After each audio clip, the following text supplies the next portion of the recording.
Welcome back, brothers and sisters. I am Braden. This is Langley Outdoors Academy, and thank you for stopping by. All right, guys, what we're going to talk about tonight is the San Jose insurance mandate for gun ownership. You know, that whole Second Amendment right that's now being mandated for insurance. Yeah, that whole deal. It actually got worse yesterday. The city council, the same city council that is rabidly anti-gun, who approved the insurance rate for this, or mandate for this, has now approved fees and fines if you don't go along with their draconian rules. It's like they're trying to get this thing thrown out of court. Everything's going to be linked in the description box below, including the clip from a previous video that we did to catch you up, make sure we're all on the same page. I'm going to say a quick word from our sponsor who brought this video, Vulcan Arms, and then we're going to dive in, and I cannot wait to hear what you guys think about this shenanigans. The Vulcan Weatherlock gun bag has one-of-a-kind technology that is resisting the elements. The Weatherlock technology is revolutionizing the way you store your firearms. Whether you are on a trip at the range or working out in the field, the Weatherlock series can stand up to the toughest environments. They have an IP rating of IPX6. These things are near impervious to dust, water, mud, puncture resistance. They're lightweight and they are cleanable. These things deserve a look. There's a link in the description box below, and thank you so much to Vulcan Arms for making the content possible. But now, my brothers and sisters, as I mentioned in the introduction, I am not leading you on. They actually did this. Before we dive into this, here's something that we covered on October 4th. Check this out. We're going to hit it. The whole video is linked in the description if you want to see it. But here's what I said on the 4th. Check this out. Postponed implementing it during the litigation. Shocker. It's almost like they bit off more than they can chew. They completely postponed this and they have not reinstated it. It's factoring into the decision. In August, Freeman denied NAGR's motion for a preliminary injunction blocking the law, finding that the challenge to the insurance requirement was unlikely to succeed under the new standards set out in June by the U.S. Supreme Court in New York State Rifle and Pistol Association v. Bruen. There's the Bruen case, which held that gun regulations are allowed if they are consistent with those traditionally used in the U.S. history. So I'm going to stop for 1 second, then read this next part. Okay, so that's what I said on October 4th. Even the judge who said the law, or basically the new level of insurance mandates can proceed, even she said this is not likely to succeed. But what did Sam Liccardo and the mayor and the mayor's office and the government of San Jose do? Well, those city council members, check this out. This came out yesterday. San Jose gun owners to be fined up to $1,000 for breaking new firearms law. A $1,000 fine for simply exercising your God-given right to keep and bear arms unless you bow down, buy insurance, and kiss their ring is simply atrocious, said one opponent about the city's new rules. That's a pretty good description.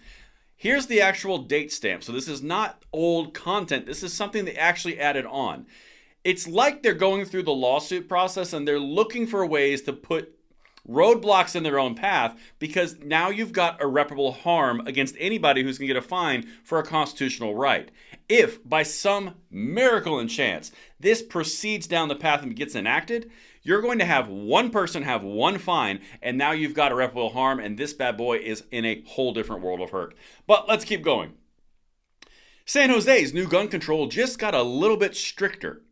Gun owners in the nation's 10th largest city who disobey a requirement to carry liability insurance and pay a yearly fee will have to fork over up to $1,000 in fines as part of San Jose's unique and controversial push to combat gun violence. A novel legislative approach that has triggered a challenge in federal court and has Second Amendment supporters up in arms, rightfully so. They've now stacked, not only do you have to have insurance if you even own a gun, which is a constitutional right, now you're going to pay a fee to a nonprofit, which the state designates and the state controls. And then you're now going to get a penalty if you don't abide by their new rules, which are already unconstitutional.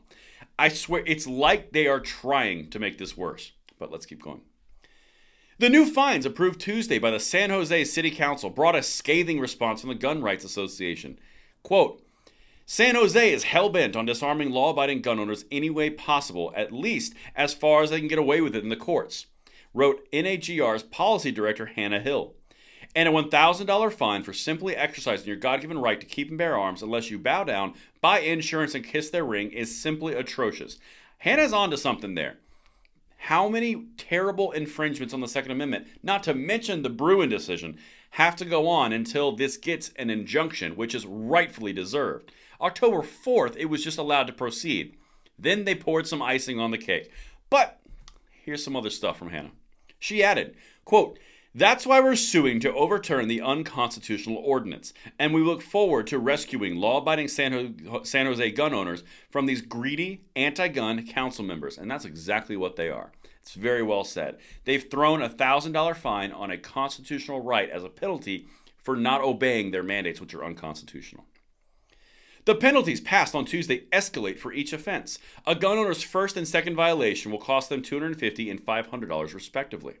A $1,000 fine will be levied against the third and any future infraction. The city's police department will be in charge of enforcing the fines. What could go wrong, specifically since in California right now, there are literally pay for your concealed carry license cases in the courts right now because the centralized power is in the sheriff or the PD's departments, wherever they are. There's active cases pending for this. So why not put more pressure, more power, and more accessibility behind a gatekeeper of the local PD? Man, these people just don't know any bounds. Researchers estimate that San Jose has between 50,000 and 55,000 gun owners, which would garner the nonprofit over $1 million a year. What do you bet? There's some sort of connection there. I can't allude to it. I can't say because I can't prove it. What do you bet there's some ties there that are illicit? Anyway, let's keep going. The other thing here, 50,000 and 55,000 gun owners, how many of them are going to have one fine and it's going to end up right back in courts exactly like I said in the intro? This is egregious, and I swear to you, they are only trying to posture themselves for further office as Gavin Newsom tries to run for president in 2024. Not official, it's my thoughts. Registered gun owners will receive a letter in the mail with instructions. And will be required to keep paperwork proving their compliance with the new rules with the firearm at all times. Some are exempt from the ordinance, including sworn, active, or retired police officers, concealed carry licensees, and low-income residents. Interesting how all of those different special classes now have rights that other people don't have unless they mandate themselves for insurance. And again, have you noticed the two key words there? The other one was, let's see, what was that word? Compliance and then disobedience.